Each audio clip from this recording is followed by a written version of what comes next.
Hello दोस्तों, आज से करीब 6.5 करोड़ साल पहले इस धरती पर एक ऐसा जीव पाया जाता था जिसके बारे में अगर हम लोग सोच ले तो रूह कांप जाती है। अगर वो जीव आज इस धरती पर मौजूद होता, जिंदा होता, तो शायद ही हम इंसान इस धरती पर सर्वाइव कर रहे होते या फिर जिंदा होते।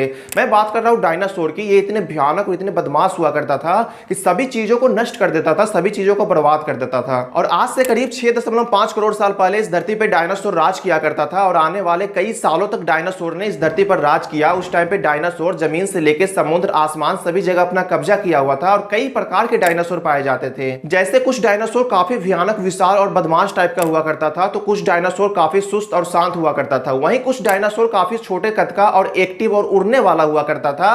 बट ये सारे डायनासोर गए कहां? आखिर इस धरती पर ऐसी क्या मुसीबत आ गई जिसके कारण टोटल डायनासोर ही विलुप्त हो गया? तो आइए आज के इस वीडियो में पूरे डिटेल में समझते हैं कि आखिर इस धरती पर ऐसी क्या घटना घटित हुआ जिसके कारण टोटल डायनासोर ही विलुप्त हो गया। तो आइए आज की इस वीडियो को स्टार्ट करते हैं।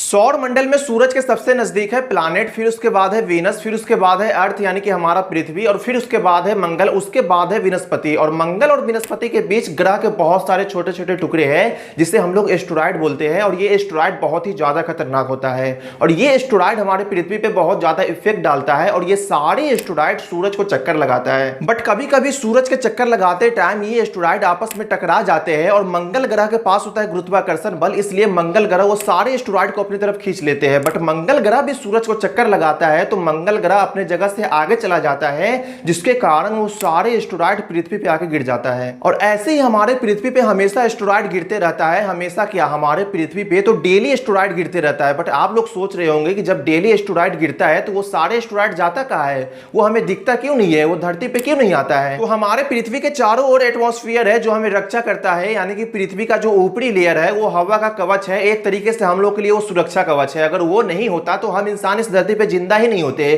क्योंकि वही एस्टेरॉयड को वायुमंडल में ही रोक लेता है और जलाकर राख कर देता है। अगर वो कवच नहीं होता तो सारे एस्टेरॉयड जमीन पे आसानी से गिर जाते और जहां भी गिरते वहां पे तबाही मचा देता। और हमारे पृथ्वी पे तो डेली एस्टेरॉयड गिरते रहता है। इस तरीके से अगर डेली धरती पे एस्टेरॉयड गिरता तो जहां भी गिरता तबाही मचा देता और पूरी तरीके से पृथ्वी को बर्बाद करके रख देता। बट जो छोटे छोटे एस्टेरॉयड होते हैं उसे तो वायुमंडल में आते ही नष्ट कर देते हैं, जलाकर राख कर देते हैं। बट जो बहुत ही भयानक एस्टेरॉयड होता है, बहुत ही विशाल एस्टेरॉयड होता है, उसे वायुमंडल में नहीं रोक पाते हैं, वो धरती पर गिर जाता है और जहां भी गिरता है पूरी तरीके से तबाही मचा देता है। एस्टेरॉयड वायुमंडल में प्रवेश करता है तो वो हमें जलता हुआ दिखाई देता है, जिसे हम लोग टूटता हुआ तारा बोलते हैं। और ये रात के समय हमेशा देखने को मिलता है। बट ये टूटता हुआ तारा नहीं रहता है, ये उल्का रहता है। बट लोग इसे टूटता हुआ तारा बोलते हैं और इसे देखकर मन्नत मांगते हैं, मुरादें मांगते हैं और वो यकीन करते हैं कि इसे देखने के बाद जो भी मन्नत मांगी जाती है वो मन्नत पूरी होती है और लोग इसे देखने के बाद मन्नत भी मांगते हैं। बट ये टूटता हुआ तारा नहीं रहता है, ये उल्का रहता है जो कि काफी छोटा रहता है और उसे वायुमंडल में आते ही जलाकर राख कर दिया जाता है। तो जो उल्का बहुत ही ज्यादा बड़ा होता है वो वायुमंडल में नहीं रुक पाता है, बिना जले जमीन पे गिर जाता है, तो उसे उल्का पिंड कहते हैं। और ये उल्का पिंड बहुत ही ज्यादा खतरनाक होता है हमारे पृथ्वी के लिए भी और हम लोगों के लिए भी। बट मैं यहाँ पे बोलूं कि इसी उल्का पिंड की वजह से आज हम लोग यहाँ पे जिंदा है तो ये गलत नहीं होगा, क्योंकि आज से करोड़ों साल पहले इस धरती पर डायनासोर पाया जाता था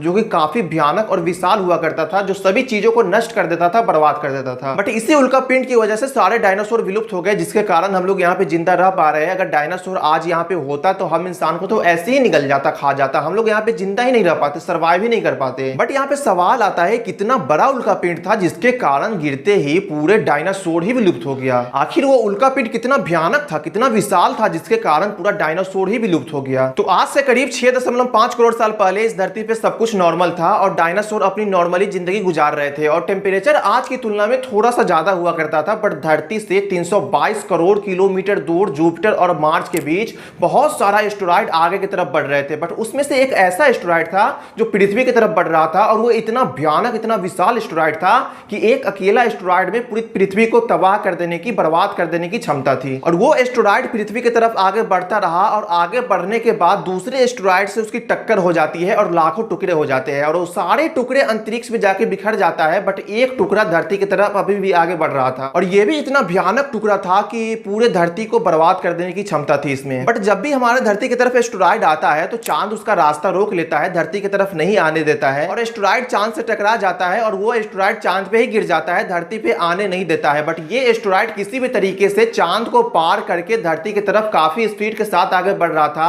और ये बहुत ही तेज के साथ आगे बढ़ रहा था। अगर आप इसकी स्पीड देखेंगे तो 72,000 किलोमीटर प्रति आवर की रफ्तार से हमारे धरती की तरफ ये एस्टेरॉयड बढ़ रहा था। और ये एस्टेरॉयड धरती के वायुमंडल में जैसे ही इंटर करता है वैसे ही वायुमंडल में मौजूद गैस के साथ घर्षण होती है और इस एस्टेरॉयड में आग लग जाती है। अब ये एस्टेरॉयड एक आग का गोला बन जाता है और इसमें इतना भयानक आग होती है, इतनी भयानक रोशनी होती है कि ये एस्टेरॉयड वायुमंडल में ही होता है, तभी जमीन पे मौजूद डायनासोर बहुत सारे अंधे हो जाते हैं। अब वो डायनासोर उस एस्टेरॉयड को देख नहीं पा रहे थे लेकिन उसकी गर्मी को महसूस कर रहे थे और इस एस्टेरॉयड में इतनी भयानक आग था कि ये एस्टेरॉयड वायुमंडल में ही था, तभी जमीन पे मौजूद बहुत सारे जीव जंतु खत्म हो जाते हैं, मर जाते हैं। और देखते ही देखते कुछ देर बाद ये एस्टेरॉयड जमीन पे आके गिर जाती है, जमीन से आके टकरा जाती है और एक बहुत ही भयानक विस्फोट होता है। बहुत ही भयानक मतलब बहुत ही ज्यादा भयानक विस्फोट होता है। ये विस्फोट लगभग 10 हाइड्रोजन बॉम्ब के बराबर होता है, एटम बॉम्ब नहीं, हाइड्रोजन बॉम्ब के बराबर ये विस्फोट होता है। और टकराव इतना भयानक था कि धरती पे जितने भी धातु, धूल, कण, पत्थर वगैरह मौजूद थे वो काफी तेजी के साथ ऊपर आसमान में चले गए और आसमान से काफी तेजी के साथ नीचे गिरे, जिसके कारण धरती पे जितने भी डायनासोर और जीव जंतु मौजूद थे वो सभी खत्म होने लगे। और टकराव के तुरंत देर बाद बहुत ही भयानक भूकंप आया, मतलब इतना भयानक भूकंप आया कि पृथ्वी की हिस्ट्री में इतना भयानक भूकंप आज तक कभी भी नहीं आया था। और ये भयानक भूकंप समुद्र के किनारे आया था और समुद्र के किनारे जब भी कोई भूकंप आता है तो वो सुनामी का रूप ले लेता है और ये भी भूकंप समुद्र किनारे आया था, जिसके कारण समुद्र में काफी तबाही मची